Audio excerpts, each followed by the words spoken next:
that we work hard and a lot of prayer, a lot of effort between all of you on House File 588, the Independent Private Instruction Bill, and on our Parent-Taught Driver's Education Bill. We can get it through the Senate. I think it'd be more than appropriate to see Governor Branstad sign this next bill for freedom to homeschool in Iowa. Please welcome Governor Branstad.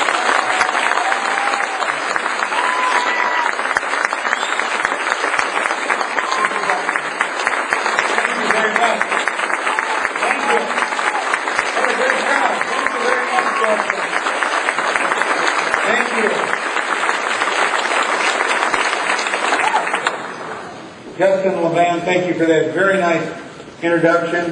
Thank you all, network of Iowa Christian and home educators and students for being here, for spending this time at the Capitol, sharing your message with the representatives and senators and other public officials. And we appreciate your prayers and your support and your encouragement to do the right thing. And I'm very pleased to have Brenna Finley on my staff as a legal counsel and the good work she does.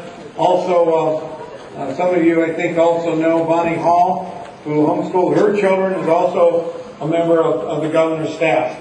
And we recognize that education is critically important to the future of our nation.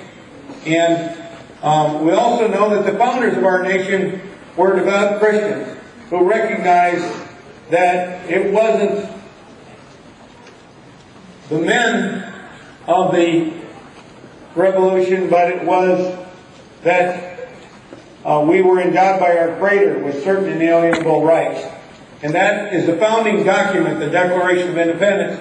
And I had a group of Christian school students that were in my office the other day, and they had memorized most of the Declaration of Independence.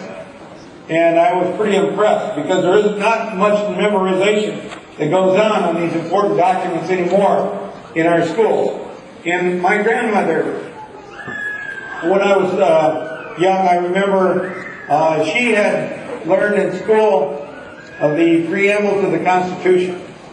And I think it's critically important in this time, and as we see in the media today, as all of the turmoil that's going on in the world, it's important that we recognize that really God is in charge, and it is the Creator who made this earth and made us, that we need to recognize is in charge, and we need to make sure that the laws and the rules and the regulations that we put in place are in tune with God's will and with God's message.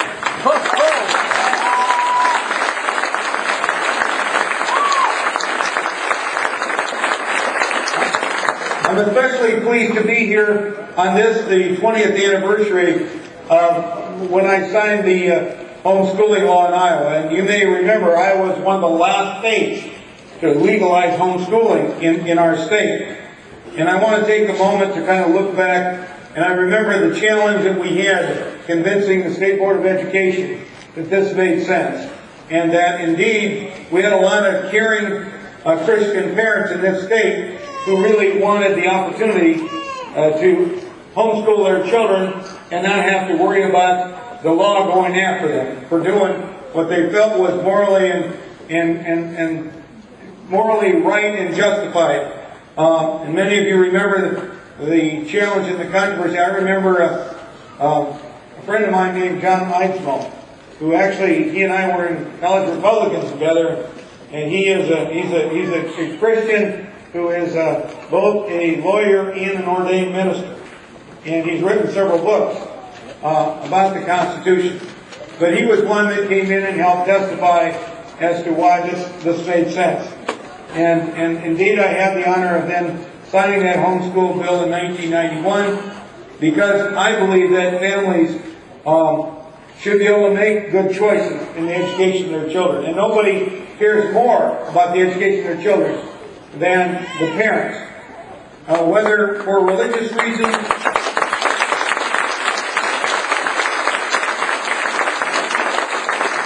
whether for religious reasons or educational reasons or both.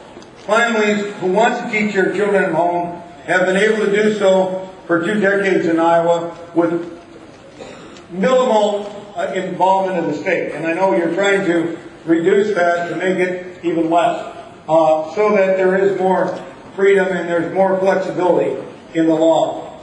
This was the right course of Iowa action for Iowa to take, in much the same way that encouraging today the opportunity for change in our public schools, because we know that today Iowa is not the leader that it used to be in educational achievement.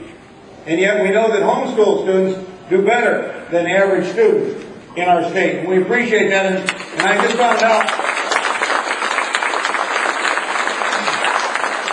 I don't think 20 years ago anybody imagined we have over 35,000 students being homeschooled in the state of Iowa.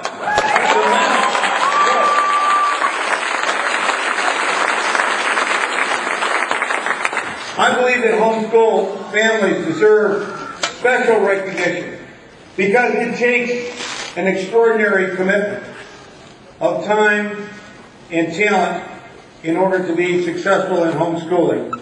It takes the undertaking it takes dedication, it takes significant commitment, but it also gives the parent an opportunity to build an even closer bond with their children as well. The time involved in preparation and teaching is great, but I also know that there are significant rewards in it. And I remember even before, when I was governor, and we see this at the Capitol today, parents bringing their children to see the Capitol, coming to the state fair, going to see other things around the state. And these are important educational experiences, as well as what you learn in teaching from the books and those kinds of things. So I think it's important that we respect and recognize the very significant and important role parents need to play in the successful education of children. And you know, education really begins even before birth. Because what we know about brain development today is it starts even before birth. And then a lot of it happens in the time before formal education begins. And that's why it's so important that children be nurtured and read to and supported and encouraged, so that when they do start school, whether it's homeschool, which, like as I said, really starts before birth, or if they go on to a public school or a parochial school or a charter school, whatever, that they really do have the nourishment, the nurturing as well as the nourishment, that they are prepared to be successful in learning. In this legislative session, the General Assembly is, as you heard, considering some important pieces of legislation. As most of you know, House File 588 would let parents choose to have their children homeschooled by another adult, for example, a neighbor or a family friend, rather than just be allowed to provide homeschooling for their own children. And the purpose of this is something that I think just makes common sense. It gives more flexibility and recognizes that you may have a neighbor or a friend or family, a person that could assist in making the education experience even more meaningful. One parent may have knowledge to teach math and science. Another may have more experience or expertise in social studies. And they should be able to work together in the education of children. Again, we want Iowans to have a multitude of choices and be able to do what is in the best interest of their children and what will give us the greatest opportunity for achievement and success. And having a quality education opens great doors of opportunity. I have a Jewish mother who was a strong believer in education, and she said, you know, get a good education because they can't take that away from you. It is so true. It's even more important today. And we want to make sure that our children have those opportunities. And I want to let you know that I will work hard every day to try to bring the business and jobs and economic opportunities to our state, so that these young people that grow up here and that you are educating can get a good job and can stay in Iowa, can raise a family in our state. That is our vision and our goal for the future. Reducing the size and cost of government, but increasing the quality and achievement in education, and creating the jobs and economic opportunities for our families. And I just bless you for what you're doing. Thank you for inviting me, and keep up the good work.